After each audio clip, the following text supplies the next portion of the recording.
So basically, today we'll be having this session, that is the second session on pandas. As already mentioned, this is something that you can attend if you'd like to go forward from the last session. And this is going to be about pandas and how pandas are related and how you can use pandas for plotting.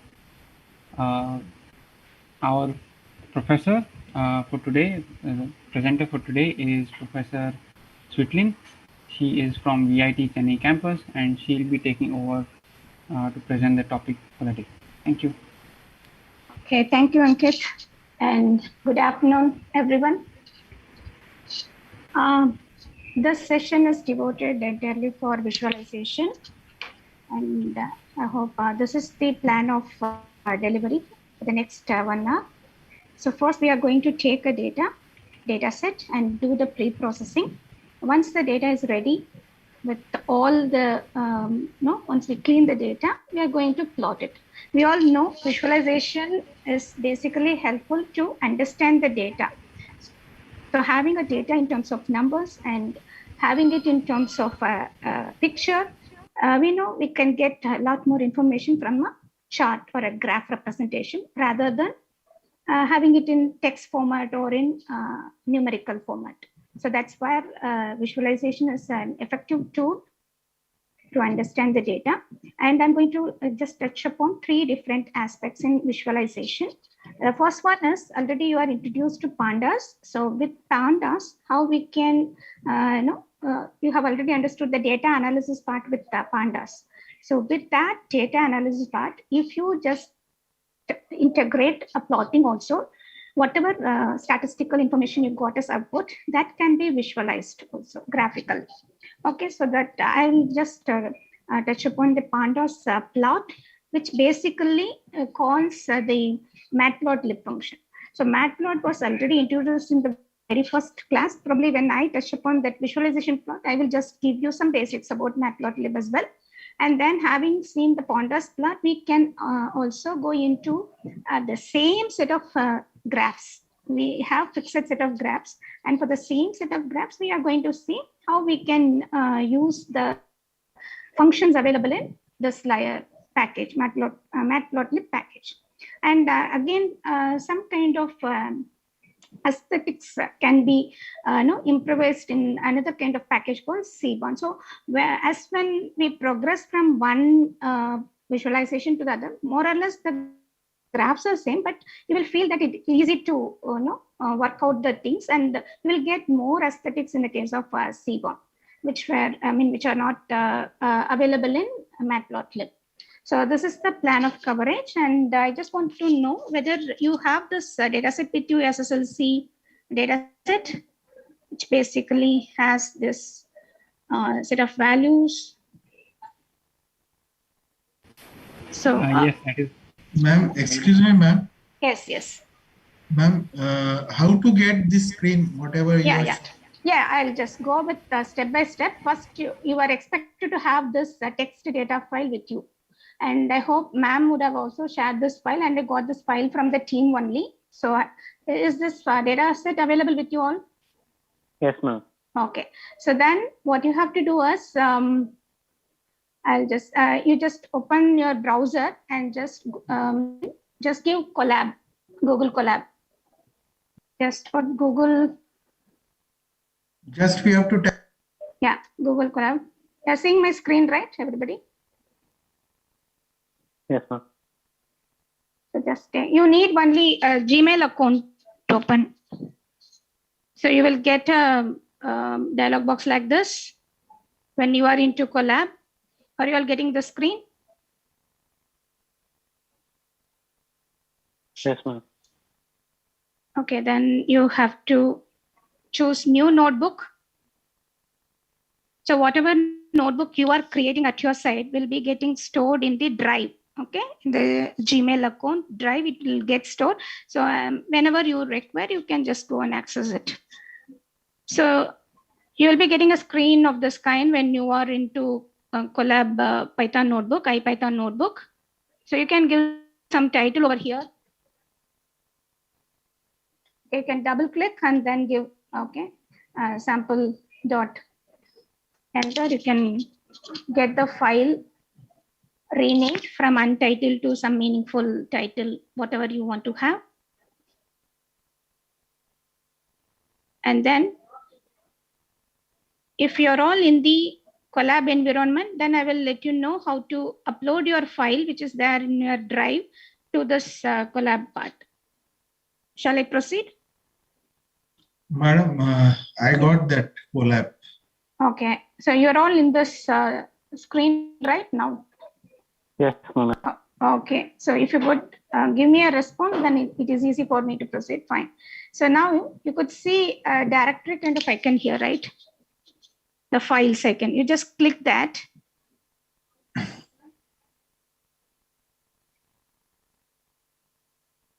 So you will get, by default, you will get sample data, which is the default data set available in Colab for any notebook that you are creating. Now use this upload icon, click it, and you just choose the file from your local drive. Right. So I'm going here. I'm selecting. So it will give me a reminder to us because the file that you are uploading will automatically get deleted when you are closing the screen. So every time when you run the code will be available, of course. But whenever you want to run the code, you have to upload the file and start running the code. Okay. So that's the reminder that will be projected. So here you could see it's getting uploaded. Once it is uploaded, I can see it here. Okay, now I'm having. Ma'am, yes. That link is there for a SLC, that text file? Because I'm not having that text file. Text file you are not having? Ankit, can you provide them with the text file? Or else it is there in the... Provided in the chat. Circulate.zip, if you download in the zip file, you'll find SSLC. SSLC. Okay. Can I proceed, guys? So now with the setup, I'm moving back to my Colab page. So you can be here and then follow whatever instruction I'm just giving you. So first I will open the section reading data. So let's see how we are going to read the data. Now you would have learned about pandas. Okay, just give, because the shortage of time, I cannot go with typing, but anyway, I can give you time to type. If you are fast in typing, you can just follow. Import pandas as PD. So if you are going to upload any data, you need pandas, and normally we'll use this package pandas for data analysis, data manipulation kind of thing, and we'll use the, instead of using pandas always, we'll use the short notation as PD. That is the convention that we do follow. So first step is to import this package.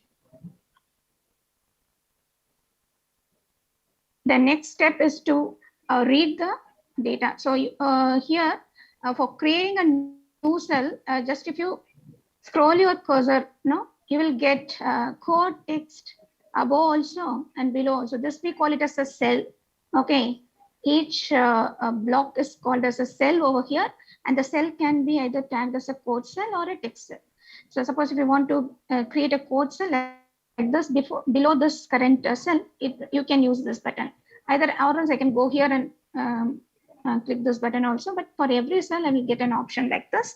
Text, if you want to give any comment or description, you can go with text cell, which will not be executed, and code cell, whatever you type, if you run the cell, it gets executed. Okay. So yes. Text is similar to Markdown in Markdown. Yes, yes. Yes.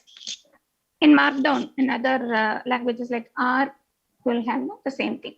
So now, like that, you can create the subsequent cells. Okay, just place your cursor here and click it. You'll get the next code cell. And for reading the file, how do you read any text file? You can use read.csv. You would have learned about CSV. I'm using another method called read_table. Okay, so just for first few comments, let me type and show you to you. Dot read underscore table. So is my text content visible? Do I have to enlarge the size of the content? Is it fine? Visible. Fine, ma'am. Fine. Visible. Yeah.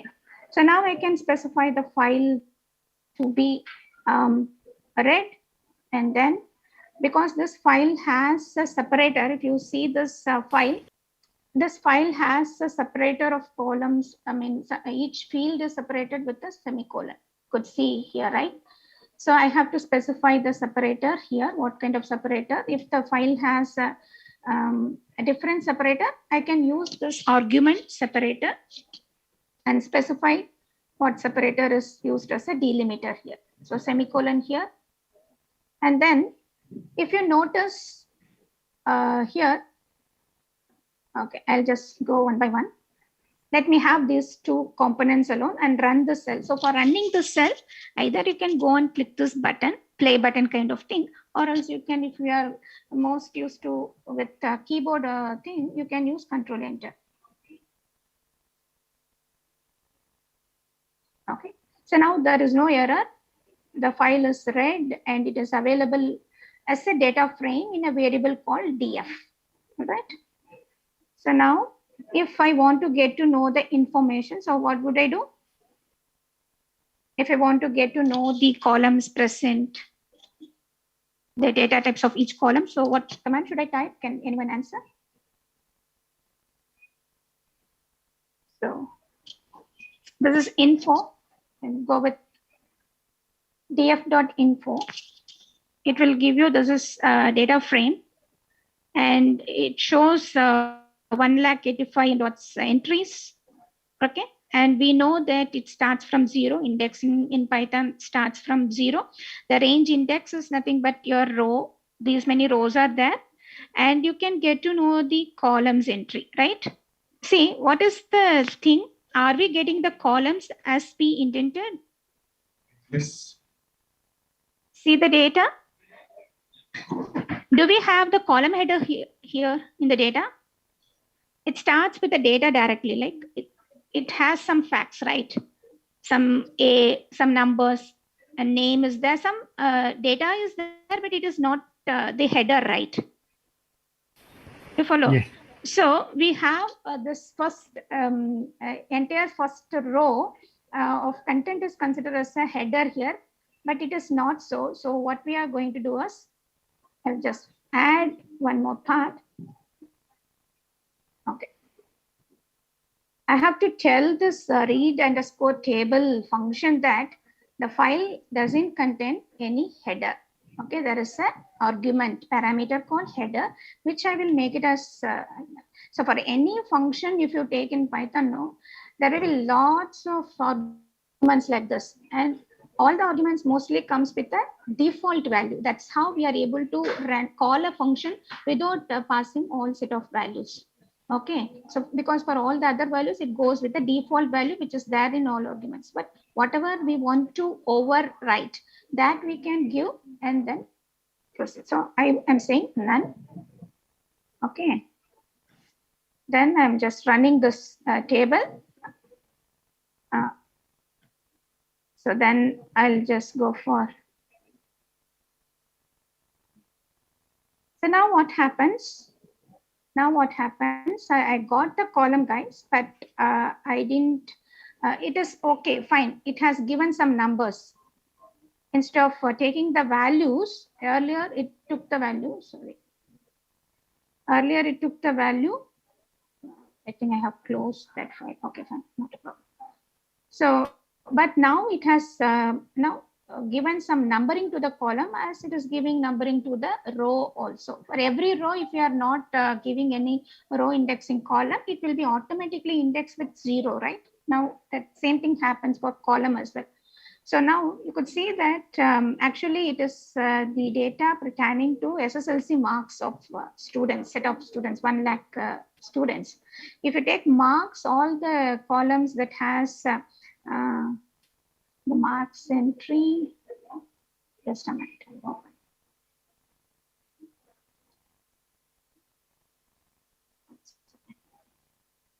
I'll open it again and show it to you. So all are like some subjects marks, but see what is the meaning of object? Object means the content is considered as a string. Okay, so 53, 36, 20, they are all marks of individual subjects, but it is not shown as a floating point value or an integer value. Rather, it is projected as object. So whatever type is shown as object, it means that is a string value. But we need to manipulate if we want to have some mathematical operation on this data, then you cannot have it as an object. So what I'm going to do is I'm going to put one more thing, NA underscore value is equal to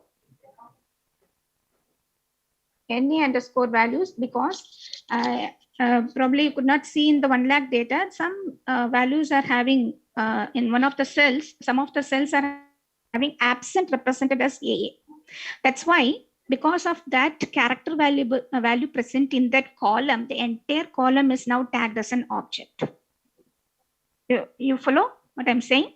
So in a max subject, if a student is not present for the exam, then I will be instead of marks, we'll be entering the value as A. That A is a character. Because of the presence of that character, the entire marks column is now coming under the type object.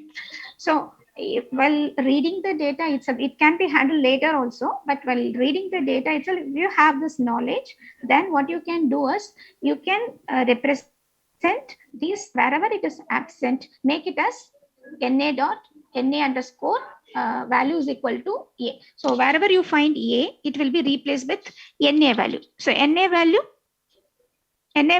now all the cells will be considered as missing values. All right. So now I'll just go with running this NA underscore value.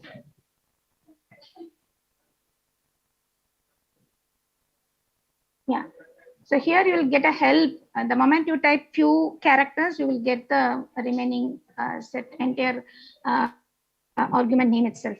So you have to specify as a list, which are all the string I have to consider as NA values. So those you can represent it as a string. So as a list. So you know the list object, the list values are represented using a square bracket. Okay, so now see the change that would happen here. Now you are seeing all the columns are objects, right? Now I'm running this again.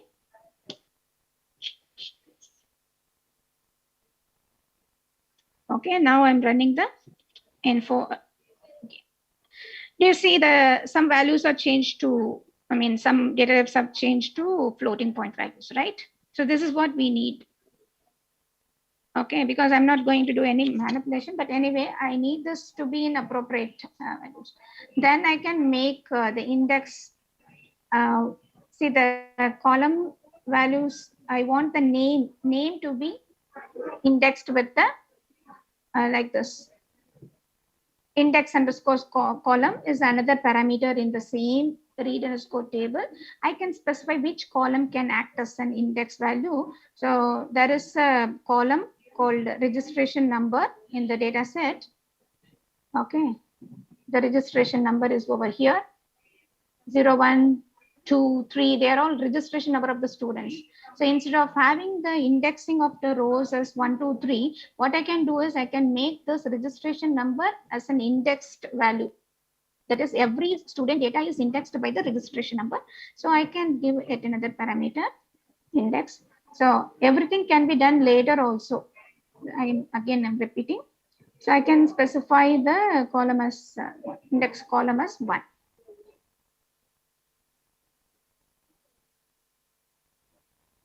Okay, so with this, we are done.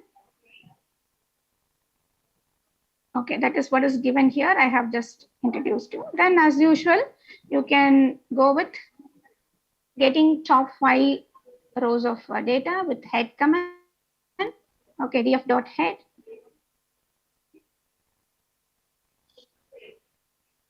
Okay. So few more cleaning has to be done. So because if you could notice that NaN values are introduced, the last 2 columns is actually, these are all the column names now the column is not named appropriately.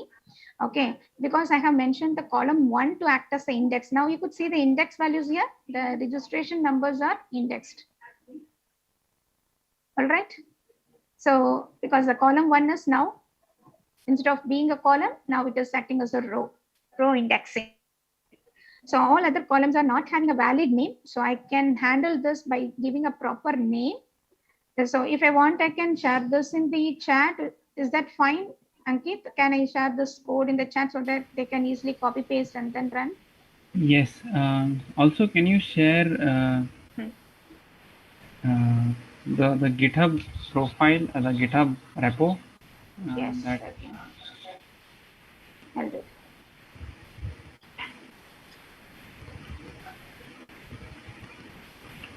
Can I share it to everyone? Is that fine? yes, yes. Yeah. And just for the sake of taking it soon, I'm just sharing this code also. You can just copy paste in your collapse cell so that let you not spend time in typing all those things. Okay, so now I'm going to assign, because if I give, I'll just tell you df.columns, like df. I'll just put df.columns. When I run, I will get the column names. Because I don't have any meaningful name, it is displaying 0, 2, 3, etc. Now I can give an assignment, make an assignment as a list of column names. So df.columns equals, I am the first column, this value, AAA. There are different regions from where the students have taken the test. So the region is the first column, name, second column, first language mark, second language mark, math subject mark, science mark, social science mark, as a total, and their result status, whether the student has passed or failed. And we have some entries called withheld and extra. And I could see most of the values are like empty only. Okay, there may be some values, but I'm not worried about those columns. Okay, so what I felt like, I can remove this columns also. So first I'm giving the names, okay, as per the number of columns. Okay, so I'll go with this assignment. So once I have done the same command df.columns, then I'm getting the column name. All right. Okay, so fine. As I have already mentioned, I don't want the column, the last, which one second, withheld and extra. I'm going for dropping those columns. Okay. df.drop, and drop function takes the column number of the column number to be dropped, and then I have to make, this is the axis, can be like, I can drop a row also, column also. Axis 1 represents a column, and I want this change, the dropped thing to be get reflected in the data frame. So I'm making that change intact in the data frame with in place equals true. So I will have only the columns up to result. Okay. Up to result. So this is what I want. With this only, I'm going to work on the visualization. Okay. So have you all done till this? Shall I move on? Only if you have a clear data, you will be able to use the data set for visualization.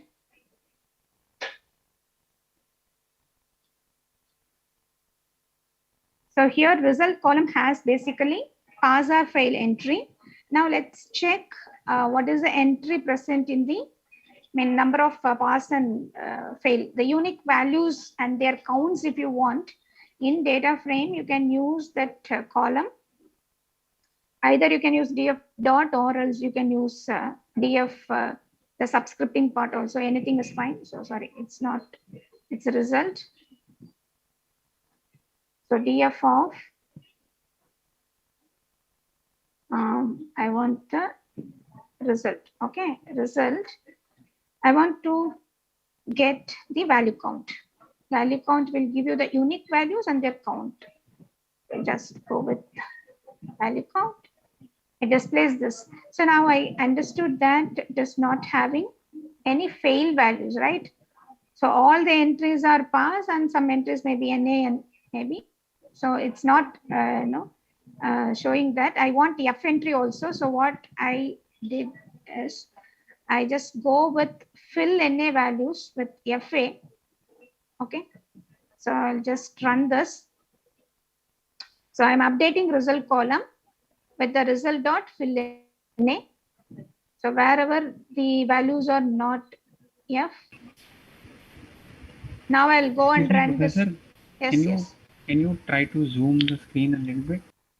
Yes. Now I'm just typing this value count again. Now I got few more entries which was not having any values. Now it is filled with F because what we have done, wherever it is NA value, we have filled with F. So earlier it showed only P and remaining values are NA values. So those values are now cleaned with F values and we got 2 entries as a categorical data. Okay, so result is a categorical data wherein we have pass and fail entry. This we will be using when we plot a bar graph. Okay, so can I proceed? All these things. So now we are into, yes. I'm ready with my data, guys. I'm ready. All my data is available. This is the info. I have the region. I have the name entry. All these are column names. And these are all the entries. And I have almost all. Few more changes can be done, but it is not part of this course. Few more corrections can be done if you're not having the entries matches with the total entries, means few values are null values. And we can work for cleaning data as a separate. So now I have some data ready for visualization and I expect you all to have the data ready so that I can move on with the visualization. So okay, this is just to, instead of getting the top 5 entries from the total data frame, if you want to get top 5 entries in the particular subject alone, I have a column called second language, SL. Okay, so I can use df of SL. Whenever you are using an indexing, you have to enclose within quotes, single or double quotes, anything is fine. Otherwise, you can also use df dot. Both will work. So these are the list of values. Because I do have the inferences also along with the graph, I didn't run as a new notebook. I have already run few stuff and kept it ready for visualization. Okay, so if you are all ready with this setup of data with all values, required values for visualization, now we are ready to go to the next section. So I want to take a pause here. Can I get some response from the participants? So can I proceed? Yes. So now we have the data. Now we are going to see the graphical representation of the data, and that graphical representation is made possible by a package called matplotlib. Okay, so this matplotlib is a data visualization or graphical plotting library for Python.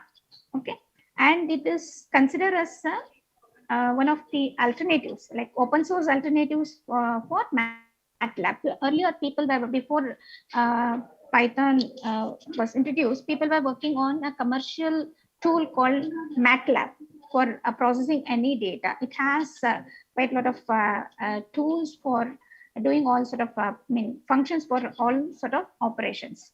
Now Python is available as an open source tool, okay, which is replacing all the functions that are available in MATLAB. So for visualization also, matplotlib is considered as an alternative, open source alternative to MATLAB. Okay, so here you could find that with a few set of lines, you will be able to create beautiful graphs. Okay, so basically it overlays on 2 APIs, and I will be introducing one PyPlot API alone. Okay, So you can keep the theory apart. I can just take you through only the visual part, so it will be so lively. The moment we enter into plot, let's say df is the data frame that we have used, and dot plot. So this is the data frame. From the pandas data frame itself, I can call this function plot, which is a function inside this library, matplotlib. So I'm just using this plot.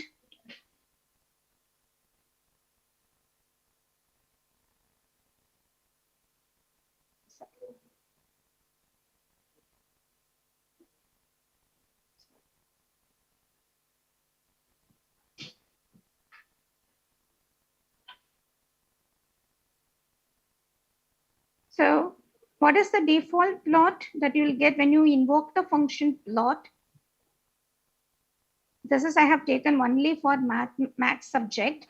Max subject has some values. If you want, I can just give you the df max dot head. Okay, just get to know the data points. So 2842. So what happens? What you see in this graph, these are all the total, what you see on x-axis and what you see on, x-axis is here and y-axis is here. Where do you have the marks, on x or in y? It is in the y-axis. Okay, it is in the y-axis, but default, if you are giving this plot, means that plot is taking only one argument, which we have passed as a math. What is a math? Math is a column in a data frame, which means it is only one value that we are feeding to plot. Okay, so one column that we are feeding to plot. So this value is not considered as x. Normally, we may think that the value that we pass will be x-axis, but it is not so. That you have to understand. By default, it will be considered as y, and your marks are here only on the y-axis, and x-axis will be given some, the indexing numbers. All right.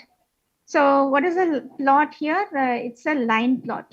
It's a line plot. So by default, plots a line. So what is the use of a line plot? If we take, it is used to observe trend. Okay, a line plot will give you the trend, or the increase or decrease, where it is increased for the time series data. If you take, it will be giving you the trend, seasonality, etc. So normally it can give you the feel, upward trend, downward trend, and all. That is the nature of our line plot. So in case if you want to observe such information from the data, then use line plot. So each plot serves different purpose, and one should know when to use which plot. All right. And then I'm going ahead, because the data is 1 lakh plus, I'm not getting a clear picture of the plot. So I'll go for sampling the data and take just 100. I'm just skipping. I'll do a sample. So how do we sample the data, guys? With a sample function. For the data frame, it comes with a function called sample, and I can specify some numbers. No, I can go with 100, 200, something like that, whatever I want. And if you fix the random state to some number, okay, out of the whole data, we are randomly sampling 100 data points. And that 100 data points, if you want to experiment for the same 100 random points, if you want to experiment different methods, then you have to retain random state is equal to 1. For random state 1, the random points will be same. Whenever you repeat the experiment, say for example, 1, 10, 100, some values are there for random state 1. Whenever you run the sampling, it will not be purely random. According to the random state 1, it will be random. If I make it as 2, then it will be changing to different set of random values. So no, the random state is to maintain the state of set of random numbers that was sampled upon executing this function. So that is the purpose of random state. So I go with that 100 sample points. If you're also giving the same random state, you will be getting the same picture, because the points pulled are same. though it is random, it is same for all of us. If you change this random state, you will get different random points. I will be having different random points. That's the thing. So now let's start with a basic plot called scatter plot. So all of us know scatter plot. So the purpose of the scatter plot is to observe a relationship between any two quantities. So x and y, what is the relationship? So the relationship, I mean to say that when x is increasing, y is also increasing, or when x is increasing, y is decreasing. You can observe it directly from the graph, right? And you can also see that x and y, they are not having any relationship at all. There is no linear dependency between the data. That can also be observed by looking at the scatter plot. So for the scatter plot, I'll just tell you, we want to visually compare max marks and science marks, for example, max and science marks. So what I can do is, actually, we have used the sample data frame under the name DF1. So hereafter, for my visualization purpose, I'll be using the data frame DF1 and not the DF. DF contains the whole lakh amount of data. So DF1, so how do I use plot? Plot. So here, when I put a dot, here, I hope you will be seeing this pop-up window showing the list of plots. You can try it out here. Okay. So bar, I have restricted myself to bar, box, density, histogram, KD line. Just you have to just after plot, if you put a dot, you will get the command and you can choose appropriately. So here I'm going to use scatter, right? So I will just put scatter. Okay, and scatter comes with, because scatter function basically tells the relationship. So I have to feed x and y. Okay, I have to feed x and y. So what is my x value? I want to compare max marks and science mark, whether the students who have scored more marks in max and science also, it is increasing more. Like I can show it in the graph. Okay, so here this is the max marks along x-axis and the science marks along y-axis. So the moment I specify x and y, automatically I'm getting those column names here along the respective axis. And then here you could see that the max marks are increasing, science marks is also increasing. Some linear dependency is there, right? Then some linear trend is there. Okay. So specify the x value, the column to act as the x. Okay. Specify the column. This is the column. What you have here, you can even try to get the relationship between first language marks and second language. Okay, or you can take language mark versus core subject marks. Like that, you can try to compare the relationship. All right. So x value, comma y. So if I want to compare two language marks, like that, I have to specify the x column and y column, and then you can specify the size of the points. Okay, so alpha is used to represent the size, and accordingly the size will be reduced, or it will be a bigger size. Basically, I can go with these two things. Let me try. I'm running this. Okay, these two data columns are sufficient, and can play with alpha also. Alpha is just to indicate you can just change the alpha value to get the intensity of the dots to be high. Okay, so this is for the science and the first language and the second language thing. Here also I could see some linear trend only, as in the case of maths and science. Fine. So now I'm commenting. There are here I'm trying to specify, like tell you, there are a lot more ways to draw the plots, guys. Okay. So instead of putting a dot here and calling scatter, what I can do is I can use my plot function. Now I didn't use plot as my function. Instead, I just use a plot, put a dot to call the respective graph. Otherwise, I can use a plot function, and there is a parameter called kind. Okay, there's a parameter called kind, and in that kind I can specify whether the kind of plot I want to depict is a scatter plot or a line plot or whatever it is. I can use this argument in this plot function to represent the respective plot that I want to have. So here the same effect I will be having between max and science subject. This is a kind, and title here also I can include the title, guys. That's not a problem. Title argument I can include in both the places. So now I'll show you this plot. You will get the same plot with the title. That's it. The same plot of max versus science marks, and then so there are two ways. Either plot dot you can put, or plot of x and y you can specify and specify the plot. So here in this place I can make it as hist, make it as bar, or whatever I want. So this is the variation I do have in all the subsequent cells. Okay. So I have given the inference that exists a linear relation between max marks and science marks. Madam, excuse me, ma'am. Yes. Sorry to interrupt you. Ma'am, this all, whatever you have shown on this collab, the same thing can be done on this Anaconda. Jupyter also, no? Yeah, this I'm using Jupyter Notebook only, but in Colab environment. Okay. If you have installed Anaconda, and you can use the Jupyter Notebook, which is there.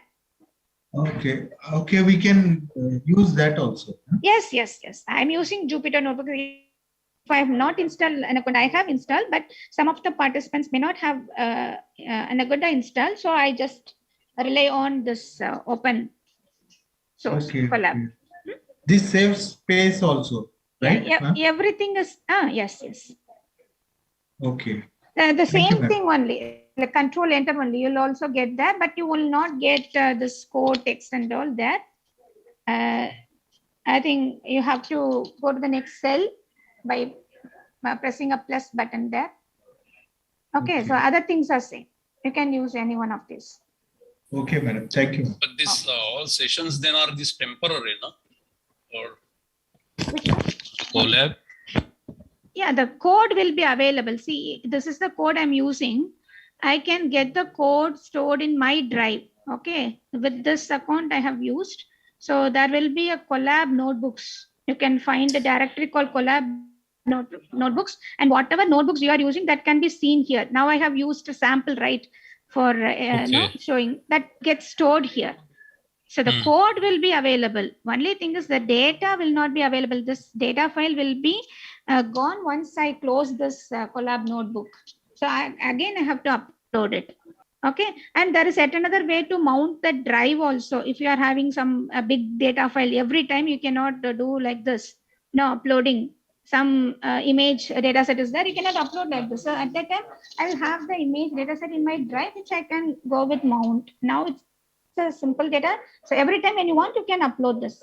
It's not a big deal. Code section will be available. Is that fine? Shall I proceed? Yeah. So following scatter plot, let's try to understand histogram. So histogram, we all know it is used to represent the frequency distribution of any variable. Okay. So for the same max subject, I can do it in two ways, as I have mentioned.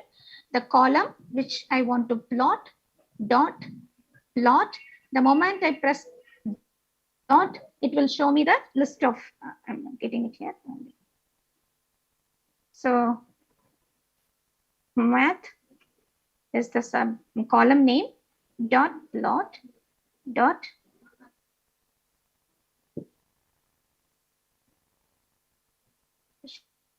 get now. Okay, histogram, but the function is hist.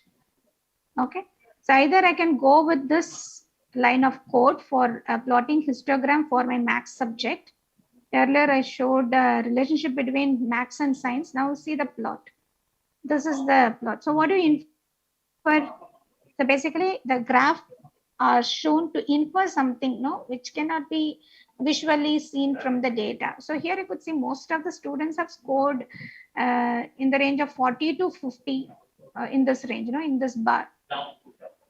Right, and next higher level is around 90, 90 to 100, next higher level. So this amplitude, it shows the number of frequencies of marks out of 100 entries. No, this is the split up of all the marks. So nearly 18 times this is occurring. Okay, so I can get to know the frequency of occurrences of any numerical data with the help of histogram. As I have already mentioned, I can also use the function plot. Instead of putting a dot, I can go with a plot, and I need only one value. So I have to make it as y for, because the y-axis gets the frequency. So which column value is to be considered for frequency plot, I have to specify. So it goes with y argument, not x. And as I mentioned, kind, in the kind argument, I have to specify hist. Right? And I can give the title, and then I got the histogram now with the title also, frequency distribution of max marks. Okay.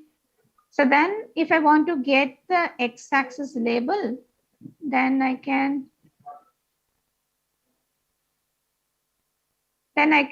just go for setting the label also.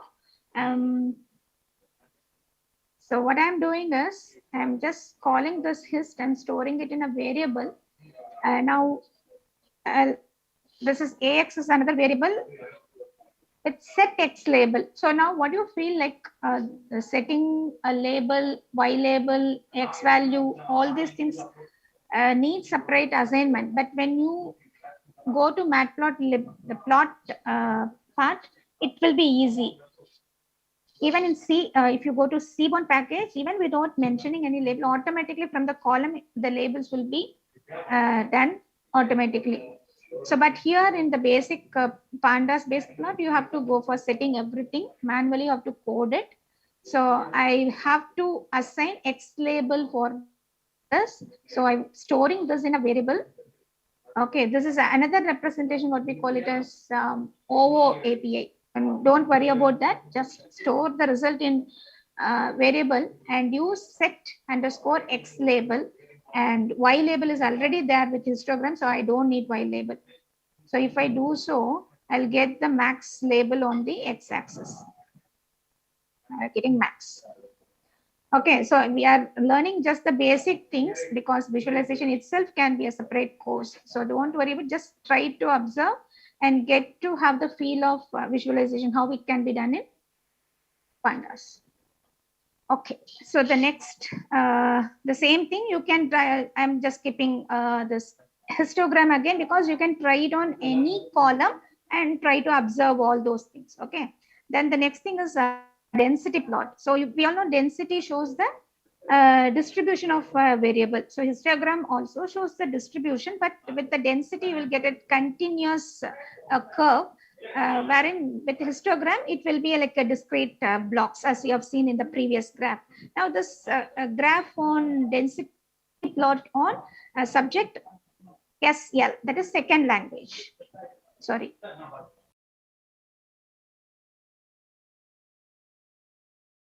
So this is a plot. So I'm just, because you have understood the variance of plot I can do, right? Plot dot, you can call the density. Plot function, you can specify density in the kind.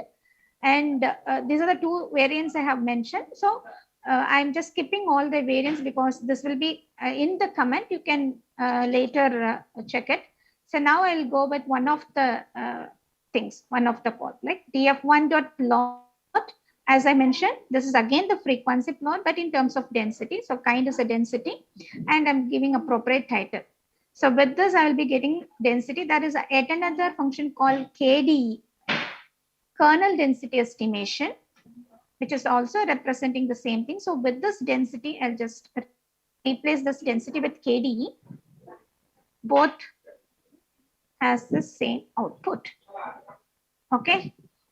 So now what I could understand from this is the subject marks are normally distributed with the mean somewhere between 40 and 60, maybe 50. Okay, and with the standard deviation of 10 marks. That information I can get upon plotting the second language marks using the density plot. So I have put the inference also down for your reference. And then moving ahead, let me give you, introduce you the bar plot. So bar plot, we will get a bar which is same as that of your histogram, but there is a slight difference between the bar. Histogram gives you the frequency of occurrence, but bar plot will just give you the length of the bar equal to the value. If I have a value of a column as 10, okay, the bar will be up to the axis value 10. It won't give you the frequency. So what is the use of such bar plot means? Whenever you have a categorical variable, now here is a categorical variable called region. So let's try to understand how many different regions students are attending the exam. They have, so there are different regions. So how to get the unique values of, say, the unique region values and the appropriate count values? We have a function in pandas value counts, right? So I just want to apply this value count function to a column region in my data frame df1, and whatever value count is written, that I'm storing it in a variable because I want to plot a bar graph for this result alone, not for the entire df1. Are you getting? So I'm just running this cell. I'm getting, this is because out of 100 entries in my data, in my sample, I have entry for AS 26, 21, this totally put together 100 entries. Now I can just go for plotting a bar. So how to plot a bar? I want to plot a bar graph for this variable reg. So reg dot plot dot bar. Okay, so this is the first way I have introduced, and then I can give the title, appropriate title for the plot. And if you want to set X label, Y label, store it in a variable and use that axis to set X label as a region, because X axis will be region. Region along X axis, I want for every region, I want to have a bar, and A bar will be having a length 26, B 21, something like that. So I want to, Y label is the count of people from each region. So this is the appropriate label I'm setting for X and Y. So, and then you could see the plot here. Seeing the plot. So region along X-axis and count along Y-axis, according to the numbers presented by value count, you are getting the bars. So this is the bar plot. Okay, so in your data, so how many different categorical values are there for any column? You know, you can just observe that using bar plot.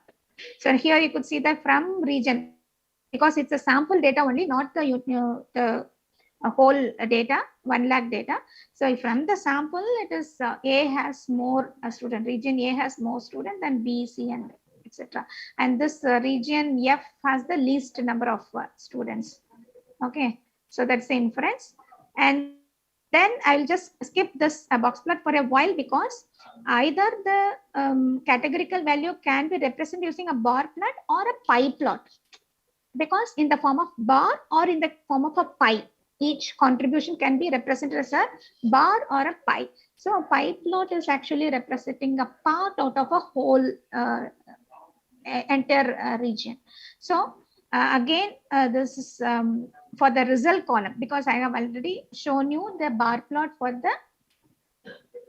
the region column. There is another categorical column present in my data frame, that is result. So again, to get to know the unique values and the count of each value in the result column, I can go with value count function, and it displays 82 pass are there and 18 fail out of the total 100 entries.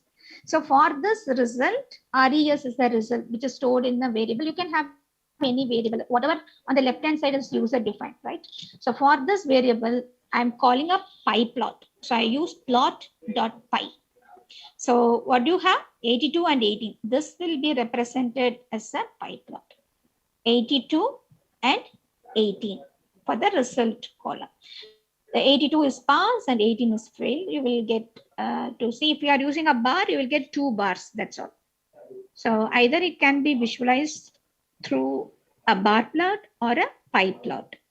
So most of the marks are belonging to a pass category and few people are in fail category. That is the inference. And I'm moving back to the box plot. The next common plot will be a box plot, which will be giving you the 5 summary statistics. Okay. It gives you the minimum value in that column, maximum value in that column, and the quartiles Q1, Q2, Q3. And Q2 is termed as the mid value, right? If you take a series of data, a sequence of data, sequence, by the word sequence, I mean a sorted order of data, the mid value is actually called as the median, right? The median value is Q2, 50% of the data. And if you segregate, if you keep the median, you have two portions, left of median and right of median. In the left portion, middle value is Q1, 25% percentile. And in the right portion, the right part of median, the midpoint is Q3, that is 75 percentile. And this is the minimum and maximum. This 5 summary statistics information you can get directly just by seeing the data. You can never get this summary statistics, but when you see the plot. Now what I have tried is just to have a feel of all marks. So instead of doing this box plot with the one column, I tried for all subjects marks. So because earlier I fed only one column, so now I'm having a set of columns. So those columns can be fed as a list. So list I'm enclosing within square bracket, and I'm just putting all the column names as a list. Now I'm calling plot dot box. That's all. So every time, what is the data frame column I want to use for plotting? Dot plot, then dot what kind of plot I want to have, and have appropriate title. In case we want to set X label, Y label, save it in a variable and set X label using this function X label, and set Y label, you can set the label. That's all. Very simple things you have learned so far. So I'm just running this line of code to get the box plot. So the circles, are you seeing the circles here? So the circles,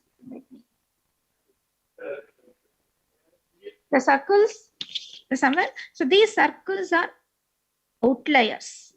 There may be some marks which are very, very small from the marks scored by other students in the class, in the different regions actually.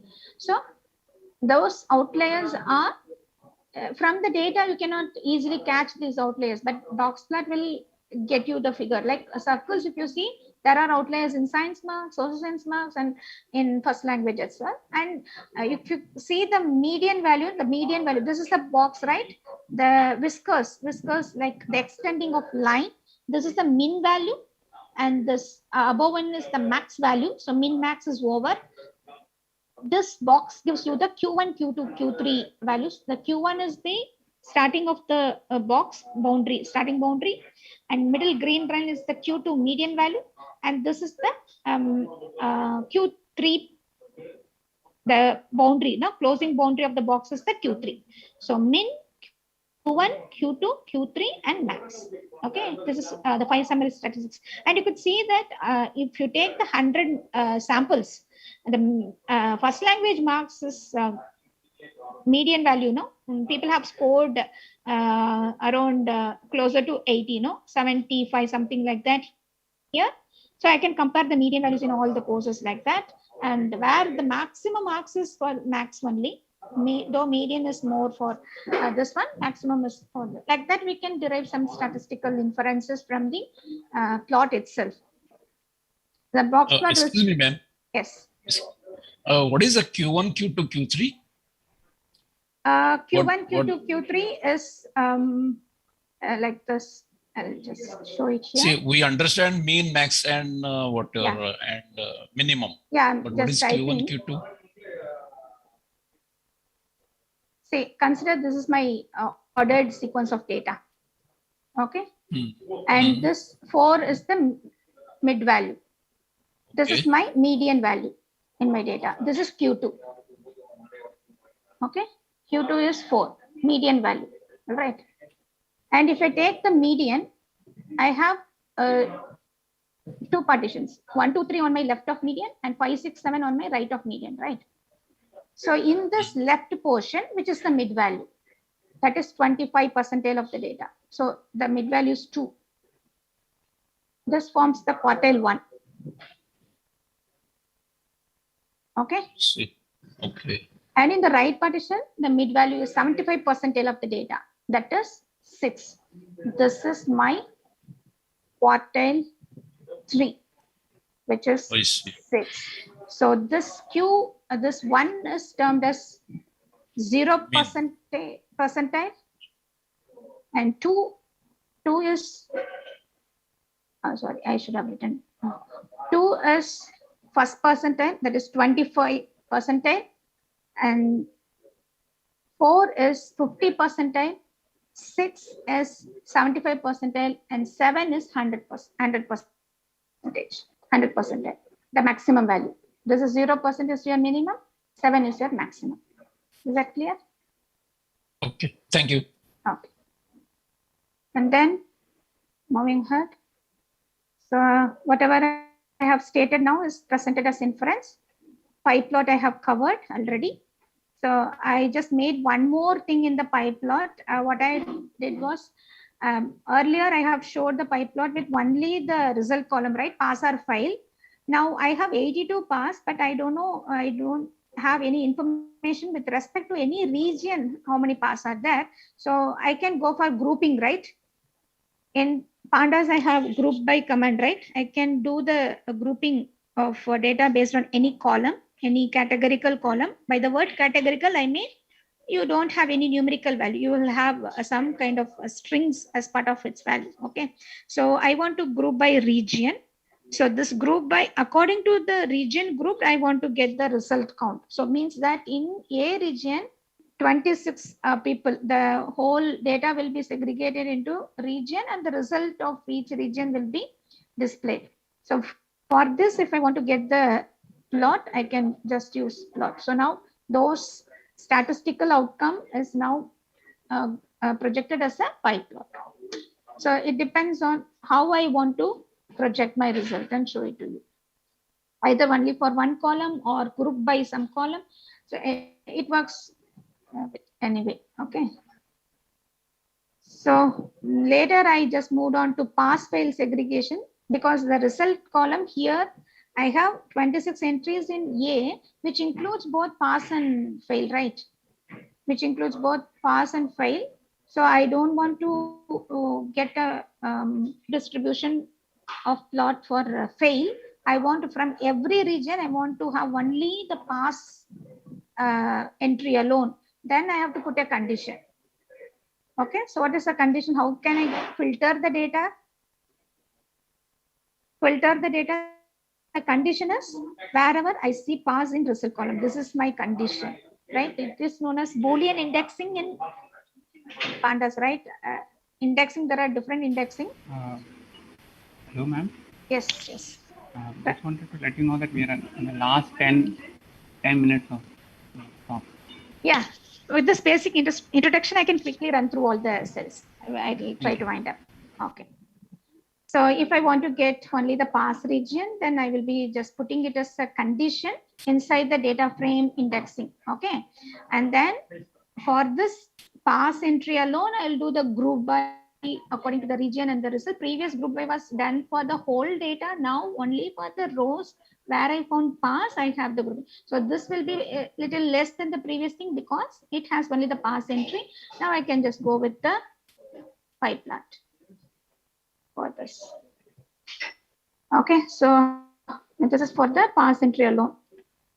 Okay, now I'll move to the matplotlib, guys. I'll quickly run through all the commands because I told you all the basic things in the plot. That's why I took much time. Now I will be telling you. This is the package you'll be using, matplotlib.pyplot, and as we have used numpy, np, pandas, pd, for matplotlib we'll be using plt. Okay, so this is the object, like a kind of object name we'll be using for accessing all the functions, plt dot. So quickly going through all the plots, I have the line plot. So the moment I just plot plt dot plot function with any column, it plots the line only, guys. So because the default plot that we have already seen in the pandas. So hope you remember in the pandas what we did, data frame name dot plot. Here we are using PLT dot. So when we invoke data frame plot, it is invoking the same plot over here, and we are able to get the same plot. Okay, so this is the line plot.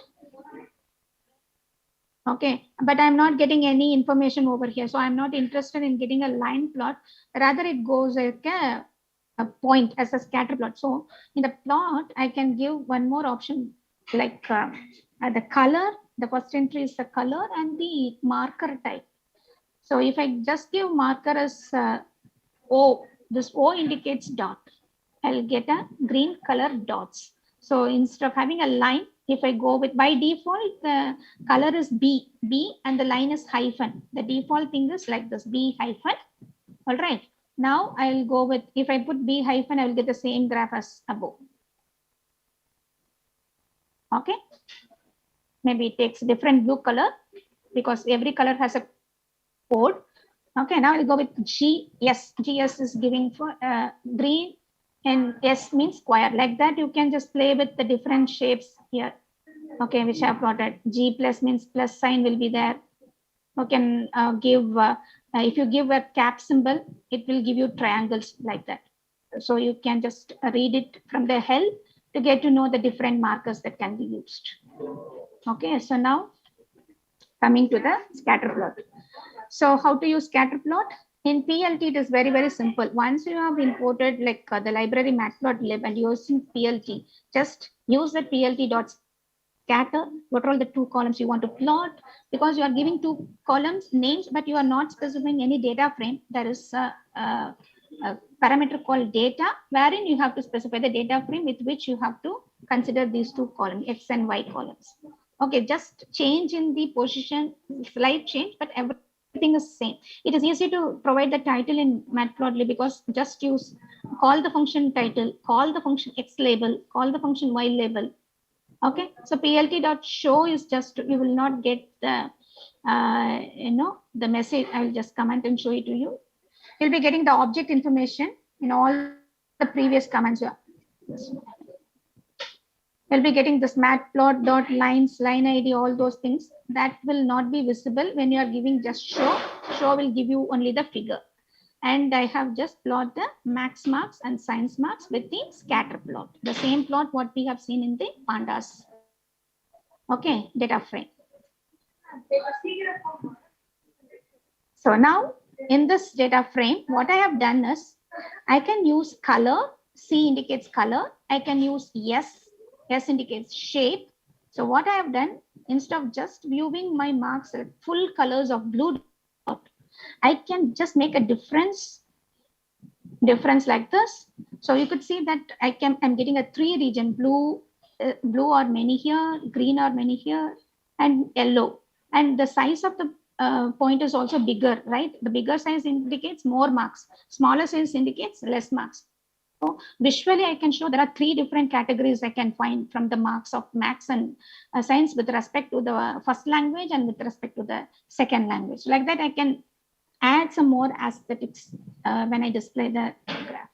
Similarly, for the bar plot, I'm just clicking certain things. Okay, so here is the bar plot. So plt.bar. Earlier, we have used plt.scatter. It is bar, and use the variable for which we want to plot the data. And I want to group it by the region. See, here I'm doing it everything here.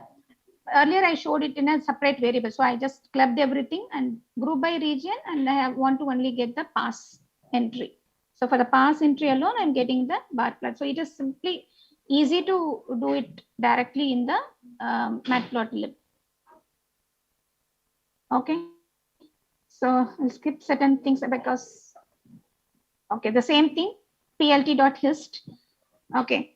So you may ask, why should I learn too many things here? Once you are importing this matplotlib PLT, when you are using data frame itself, you can use. If you are importing, you can use with the data frame itself. So plt.boxplot with respect to max and science, you'll get a box plot for max and science alone. Okay. So the last component is So whatever we have seen in the earlier pandas, now we have seen the same instruction with just PLT. That's all. Okay, using matplotlib object. Now the last one is Seaborn. Just few more graphs. For Seaborn, we have to use a package called Seaborn as SNS, and we have a slightly more beautiful graphs in Seaborn. So see, count plot. Count plot is same as that of bar plot.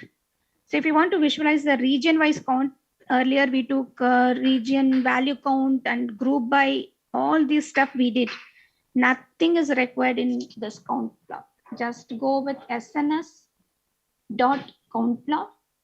And I want to do the plot on region column from the data frame DF1. That's all.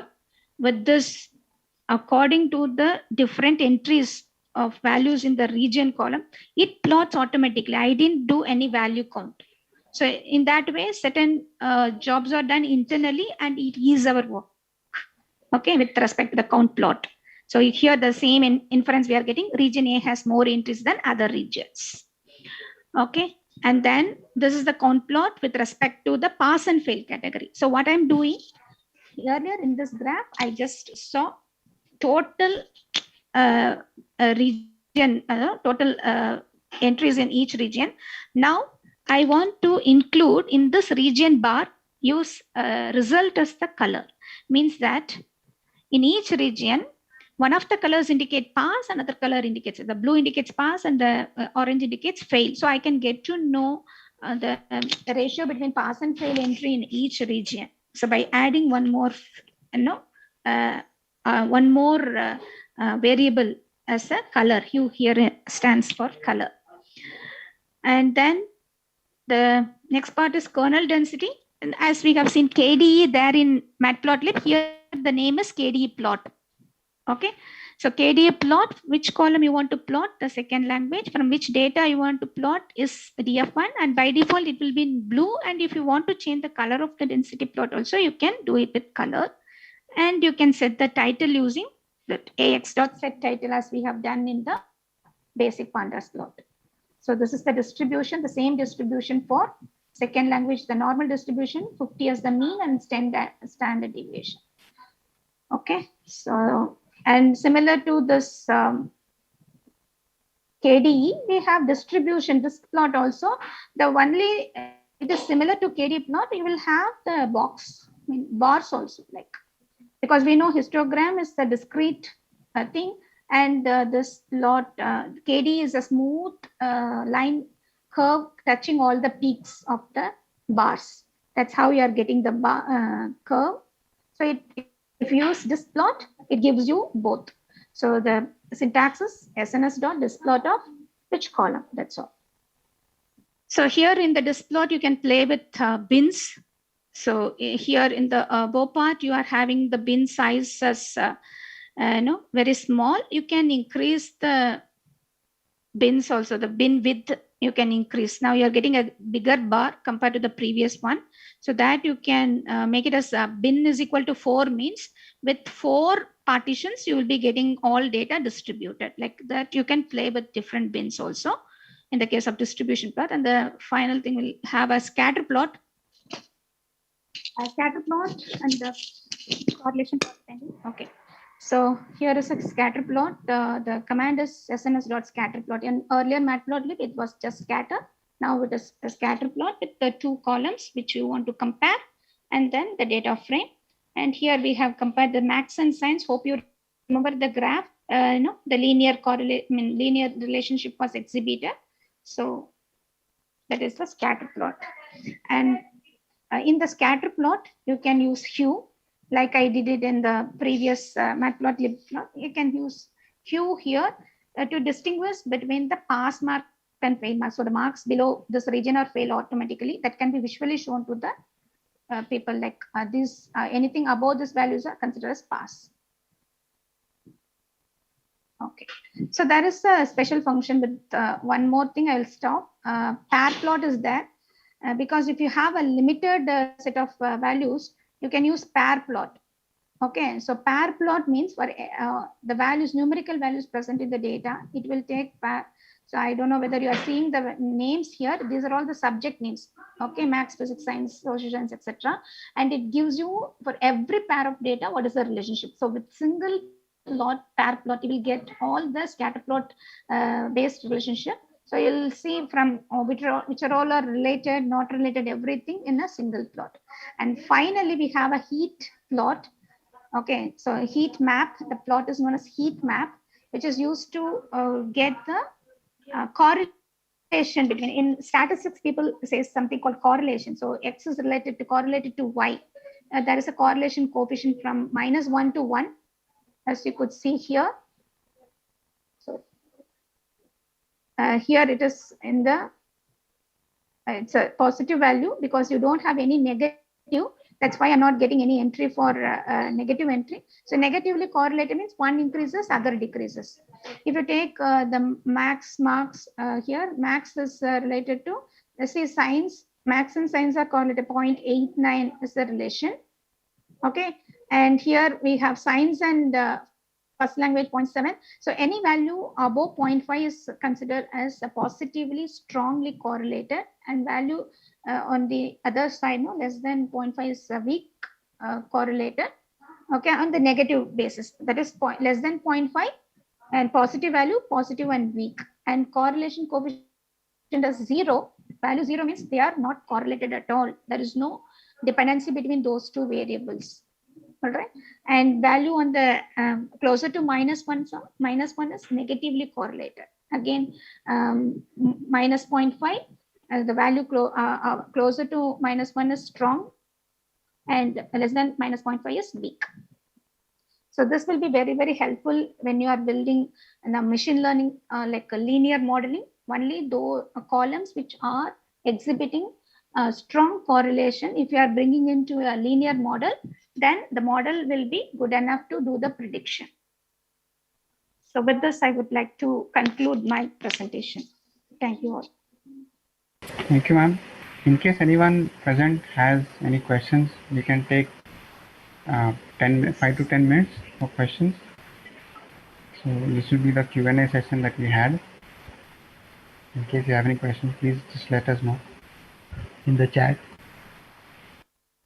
Okay, I have to hurry up certain things towards end. Probably, I hope I have given some basic foundation on the visualization at least. With respect to the pandas plot, with set of all graphs, basic graphs that one should be knowing. And Matplotlib and Seaborn, of course, you can refer to the things which I have shared with you. And only if you practice, you will get to know it. I understand that. So any quick questions can I take? So, ma'am, what I understand is basic differences between these different plots, pandas, MATLAB, and C1. So basically, it is visualization difference and presentation, basically. Yes. How they present. Yes. Certain, if you take C1 package, there are some more plots available like this heat map. This is not there in other package. So some more functionalities will be there, and aesthetics will also be good. The coloring and things are good in Seaborn. The other things are same. All are playing the role of data visualization. Statistics wise, there will be no difference, no? No. Statistics wise, there is no difference because the same values plot in every. Yeah. Okay. That won't be it is just visualization. Yes. More aesthetics. Yeah. Data analytics people will be spending much time in doing this kind of visualization. This is called as descriptive analytics actually, and trying to understand the data. That is what is happening. So in the exploratory data analysis part, after cleaning all the data, people will be doing this stuff, visualization. By seeing the data, they will understand whether clustering algorithm is good or not. The later part will be model building. So the model building part, preceding to the model building, they have to plan which sort of model they want to. They have to go for a regression model, like a classification or a clustering model. So if the data shows clear partitions, then they can go for clustering also, for segregating the data and get some, say for in the recommendation, how people are getting different segments of people, right?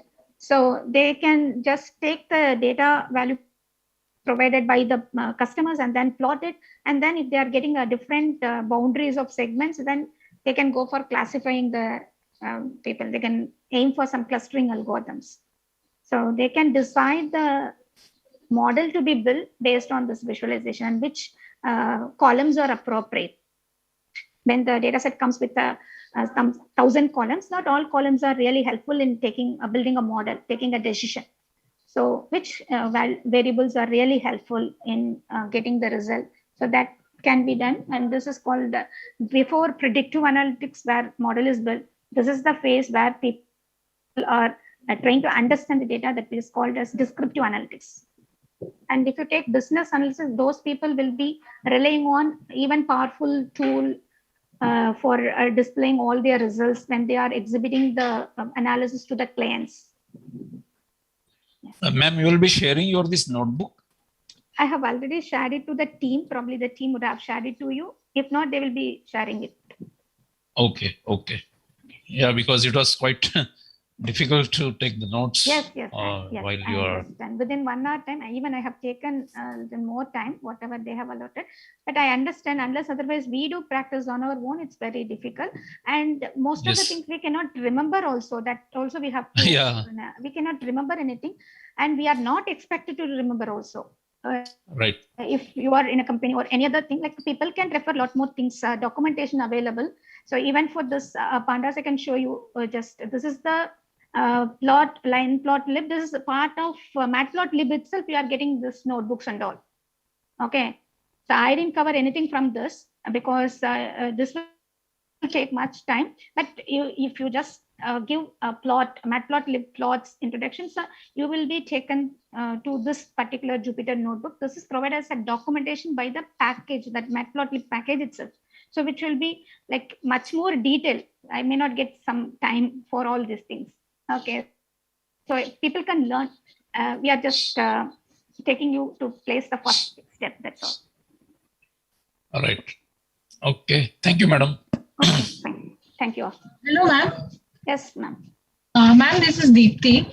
And I have a question that I am very much interested in taking data science into my chemical science research, but not being with any background of coding, I find it bit tricky to how do we make a decision that looking at the data. I mean, see, you just showed us the crude data initially, and then you started trying to identify how the null data is there, then what are the rows, how the columns are there. So how do we come to this conclusion that I have to segregate this data like this, and then I can put a correlation over here, or I can convert them into plots?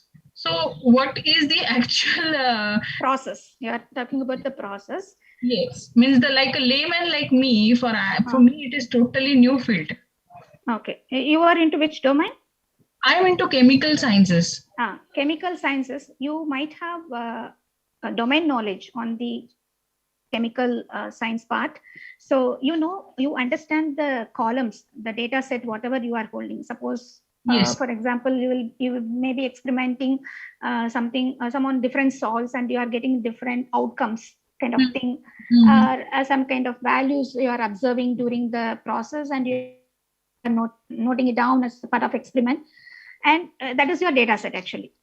That we call it as the data set. I'm just because I'm not into chemical science. Hope you understand. This is a simple data set which we have taken because this is known to all of us, right? The student marks. Okay, like this, you also might be having some kind of entries, the facts that you are observing as data set. Okay, so can I assume that you have such kind of data with you? Right now, I don't have data with me. I'm also trying to learn from this only, but for me, this looks like this has already been decided that marks is their number of students of there. So like that. Yeah, like that in chemical science also, something will be there as see, data is nothing but the facts that you are seeing. Raw facts is called as data. And if you take a scenario and if you collect different parameters, and every time the parameters values are changing, say for example, temperature. Okay, so temperature is one column, and morning temperature, afternoon temperature, evening temperature, and plot. I'm just collecting the data. It becomes a data set, right? Yes. Like that in your case also, if I take one metric, one phenomenon I want to observe, that phenomenon will be my column name. And whatever I'm observing every point of time is the value for that column. Like that, I can have any number of columns according to the problem. Yes. Okay. What I have seen is mostly data science has been widely used for climate changes and carbon credits analysis. And not right now, not much into the chemicals, because we actually, it is very difficult to imagine how the reaction analysis we can do. Yeah, because I am not into chemical science, I'm not able to say. If you are talking about the one student has done an analysis, if you want, I can. So air pollution is there, no different pollutants in the air. Yes, ma'am. Yes, that's completely possible. Yeah, and that is possible. So whatever has to be analyzed and projected, I have one student report. If you want, I can show. I don't know whether I have the time. Yes, at least the results or the outcomes, if you could just show us. Yeah, I have to check. Just I don't know. Thank you, ma'am, for that understanding. Yeah. And this case study project, the FOSSEE has a part called case study also. We try to submit this work as case study project there. And yeah, this we have submitted to some journal now, environmental pollution. So I'll try to show you. This is the nitrogen dioxide she has just plot, and she has taken this from some online page. Hello, ma'am. Yes. Ma'am, my name is Shyam, and I attended your currently attended from 2 days workshop. I found really very informative and knowledgeful videos in Yux platform, FOSSEE platform. But I want to know more about where can we access more of the videos. As in start, sir told he has 20 years of experience. Right? I actually loved about the knowledge. I want some more. Can I get it? I actually visited some more places, but I didn't actually found it. Can we just tomorrow session at start we can get those introduction like videos? Ankit, can you answer? Meanwhile, I will just take the analysis report. Yes, we can give this tomorrow. Try to discuss tomorrow. Okay, sir and madam, please make a session tomorrow as an introduction. How can we access another courses of like this type? So we can try to address that with any courses that we have. We'll tell you how to access, and we can point you to other websites maybe if required. We can discuss that tomorrow. If you have any relevant questions for this session, you can ask now. No, thank you, sir. Thank you. Well, even if you can share later on with us just the pictures, it will be fine. Yeah, just a minute. I'll just show it.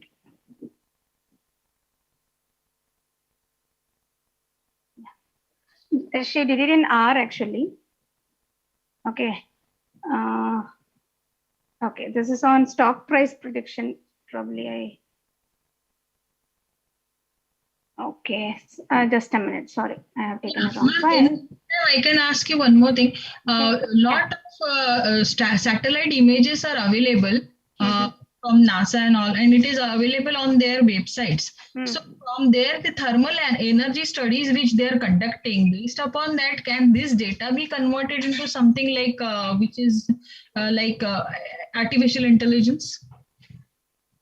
Satellite data, yeah. People who are working on images, they can actually do some process on the image data and then provide some inferences. Yeah, because the camera captures us even the region of light which we cannot see, like in the IR, near IR, infra and all. So possibly it is able to give the better agricultural details, like the plant, whether what nutrients are less and whether what is the condition of the plants in the agricultural base. So yes, that can be done. If you have the data can be in any form. Okay, ma'am. Image form or audio, video, whatever we are seeing now. Currently, I'm using just the numerical data and text data, a categorical column. So data, if it is in image form, there are different functions to access the image file, do the analytics on the image. You have to look for different functions. People who are working on image might be in a position to show much more functions on respective image processing related stuff. So looking at the data, we can just imagine what we have to exactly take up the process of getting the models and fix it into the AI condition. Yes, I'll tell you one thing, like a single person. So if you are into one particular domain, like chemical science, you will be good in that domain. And analytics people will be good in analytics domain. And these two people should interact, have a meeting and interact. And analytics people can share the knowledge on the data model that can be formed with the data set that you are having. And what sort of analysis that can be performed can be mentioned. Let's say, for example, here is an agricultural harvest management. One student has taken this as a project. So this, for agricultural harvest, he needs to understand the rainfall content, soil quality, water quality, some other environmental factors. Yes. So because, so he has taken this thing and the data is available from Kaggle only. This is a standard site where we can pull a data set for a lot more problems. And rainfall in different data. Data.world is another repository where we can find some data related to environmental conditions like rainfall, environmental indicators. And he has integrated all these files in this project, and he has done an analysis. Probably I can show you. Like whatever I have shown, this is in C, but anyway, I can show you the visualization because the graph is same. Only thing is slightly different. Like that. So the correlation, so he has analyzed and which the annual rainfall frequency, the frequency, this is your histogram plot on rainfall. So there is a correlation between every month rainfall value. Okay, here is the correlation I was talking about. So -1 to 1 is the correlation coefficient and the value 0 indicates no correlation at all. And you can just get to know the values which is 0.7 and above, which is in blue color, all are positive correlated. When you see some color values are in red, they are negatively correlated. Now there is no negative, all are positive. Every month data is positively correlated. There is increase in, if a value increases in a month, it gets increase in other month as well. So it is a positive correlation. The density plot in the month of July.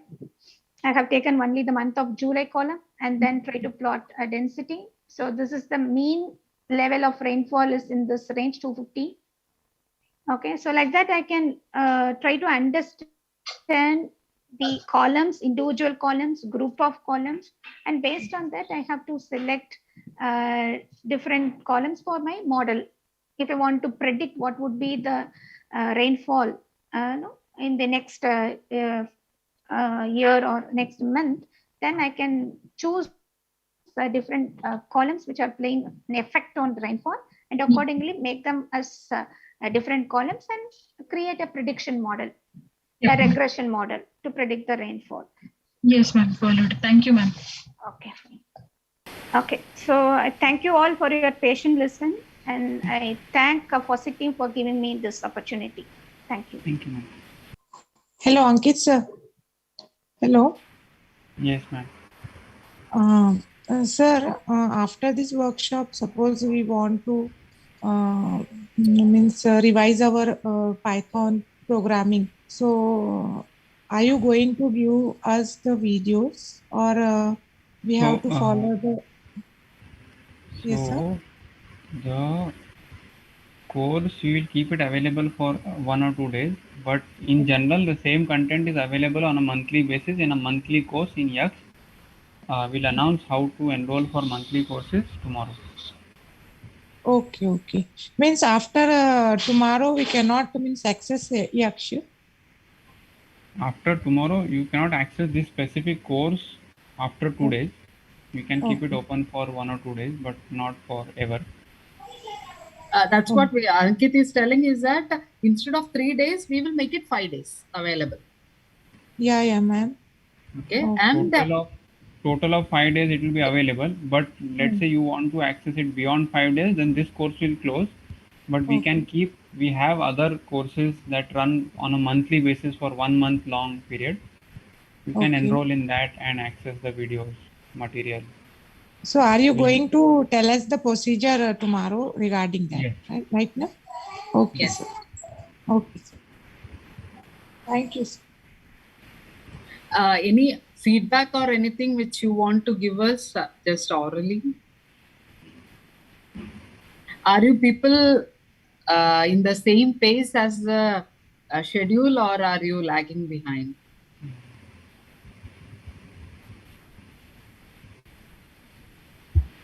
Was everyone able to complete today at least? Yeah, whatever schedule we had asked you to cover, were you able to cover it? If we get the feedback, it will be useful for us to, if some modification or something is to be done, then I think we can do that. That's why we are asking. Ma'am, actually, I'm not able to complete as per the schedule. I'm watching all the videos at the morning session and 3 to and night. I'm also watching because I'm having some 1.5 year work in my college. So okay.